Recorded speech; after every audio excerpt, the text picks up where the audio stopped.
کانال یوتیوب من یه ویدیوی دیگه براتون درست کردیم از ترکیب تکنیکای رقص کلاسیک ایرانی.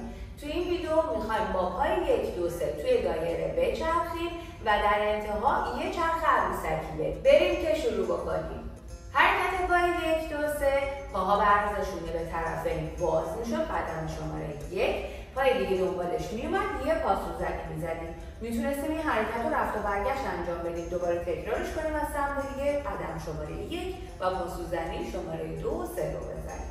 حالا که میخوایم با پای 1 2 3 تو دایره بچرخیم، باید یه مرکز دایره برای خودتون در نظر بگیریم و یک خط دور دایره. میخوایم روی این دو تا قسمت تا پای 1 2 3 دور خودمون بچرخیم. مانع بنفشی که رو زمین میبینین و مرکز دایره در نظر میگیریم و جایی که خاطره وایساده روی دایره است. حالا میخوایم به سمت مرکز دایره بریم، یه پاسوزنی بزنیم، دوباره روی دایره برگردیم، یه ذره بدنمون رو مایل کنیم و یه پاسوزنی. تکرار، قدم، پاسوزنی، بدن یه ذره مایل که بتونیم چرخش رو درست بکنیم. با پای 1 2 3 تکرار میکنیم، هی روی دایره و هی به سمت مرکز دایره میریم و کم کم دور خودمون میچرخیم.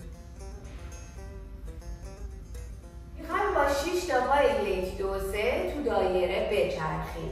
اول مرکزتون رو در نظر بگیرین، یکی از پاهامون همش به سمت مرکز باز میشه و پای دیگه با چرخشی که داره بدنمون رو توی دایره میچرخونه.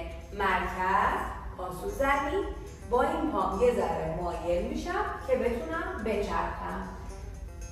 شماره 3، شماره 4، 5 مرکز و با 6 روبرو میشم.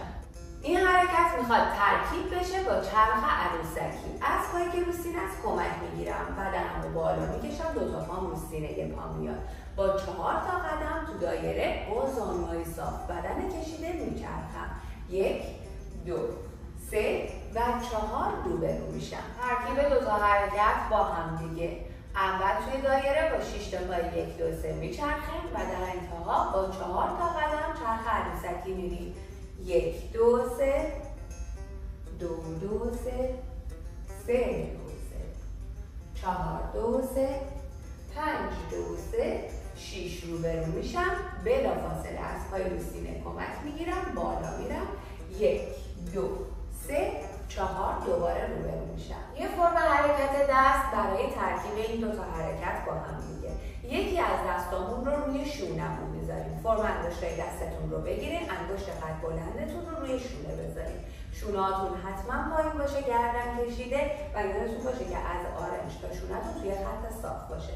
دست دیگه به حالت اورینگ بالا میاد، نگاهمون رو به سمتش برمیگردونیم و یه چرخش موج از کف دست به پشت دست میریم.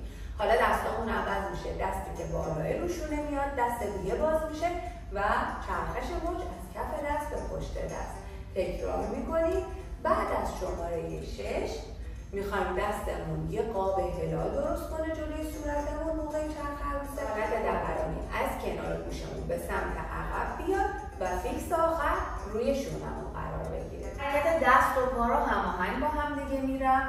یادتون باشه میتونید نگاهتون رو به سمت دست اوریق برگردونید موقعی که داریم پای 1 2 3 رو توی چرخ انجام میدیم.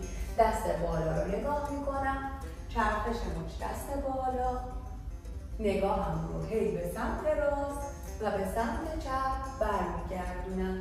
موقع چرخ عروسکی میرم رو سینه پا، دستم هلال دور گوشم میچرخه موقع چرخ و قاب آخر 2 تا دستم روی شونه. میدونید که حرکت‌های ترکیبی خیلی کاربرد دارن و توانایی شما رو تو رقصیدن بالا میبرن.